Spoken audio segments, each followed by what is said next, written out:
What's going on, ladies and gentlemen? You haven't heard from me from a few days. Yeah, I've been insanely busy with my day job. They gave me a bunch of hours this week and I had to work. And I've been exhausted. So, you're probably wondering though, what my situation is on my PC. And since, even though I'm exhausted right now, I can't sleep, thought I'd make a quick little video showing you the parts I got and what my update and what my status is, I should say, on my computer. So I'm not going to sell my motherboard and my CPU and my RAM. It just still performs too damn good. I like it too much. It's stable. It runs perfectly. I just don't feel like rebuilding a new rig in case there's a part that comes defective. And, you know, I'd rather wait for like another year and do like a whole revamp of my whole PC. And it's fine for now. So I just had second thoughts and said, you know what, I'll stick with AMD. I can edit and render 1080p video, no problem. It games awesome too, no reason to. So what did I do? I still needed a video card. I fried my other video card thanks to AMD's, or excuse me, NVIDIA's award-winning software, which I used to declock my card. I already explained the story, not going into it again. So you remember the 560 Ti I had, right? Yeah. I was just about to put it in my rig, and I was like, you know what, let me go look at Newegg. Didn't find anything great price-wise. So then I went to Tiger Direct, and they had this for $279 or $280. What, $280 around. And they had this for like $59 or $69. And I don't get taxed down there. So I almost spent $300 on the NVIDIA 560 Ti. Okay, and this combined only cost me $50 more than that 560 Ti. So I got a GeForce 570, which is it's a step up from the 560 Ti. Not a huge one, but it is. So I got a better card and a better power supply for only $50 more than that NVIDIA 560 Ti.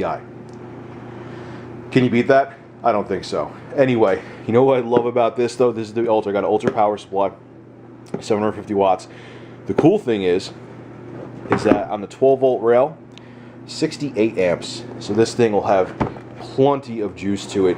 I could have kept the 600-watt power supply I had and ran it with this, but this recommends a minimum of 550 watts. So, you know, if you're maxing everything out, you don't want to have your power supply pinned all the time to its maximum capabilities.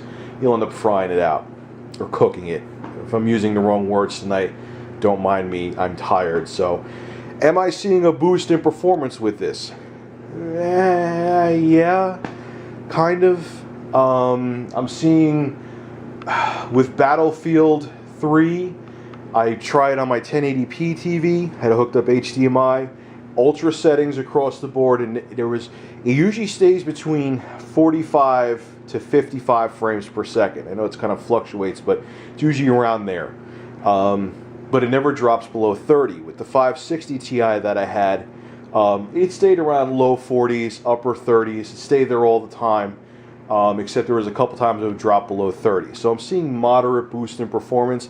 This card probably has a lot more under the hood than my 560 Ti, but I'm sure my CPU is bottlenecking. As a matter of fact, if I'm not tired and lazy enough, there's a video that Linus Tech Tips has where he has the same GPU, but he used an AMD FX chip that was in the same price range as a Core i5, and even though the GPU was the same, because I know a lot of people are going to go into fanboy mode in this, like, oh my god, you just hate AMD, why are you doing that, why are you saying that, AMD makes good products, don't blame it on AMD, blame it on your GPU, it's not AMD.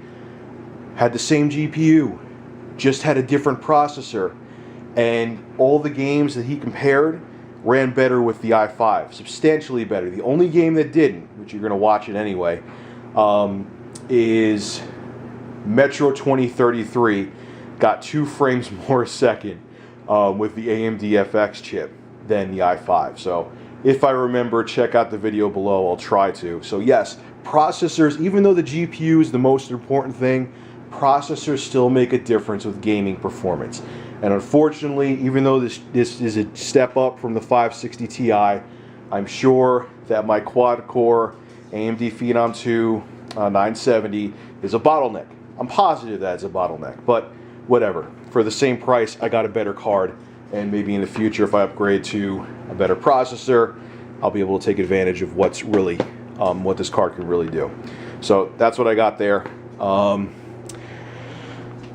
This, whoop-de-doo, nothing special, but to me it is 14 bucks for a wired Microsoft keyboard and mouse. I got this actually to review the two Eagle Eye products that Penguin United sent to me, where you can hook it up, the mouse and keyboard up to your Xbox 360 and PS3. But I'm glad I got it anyway, because I remember I used to get made fun of on YouTube. I think back in my RLM days, I had a keyboard from a Dell I was using with my rig from like 97.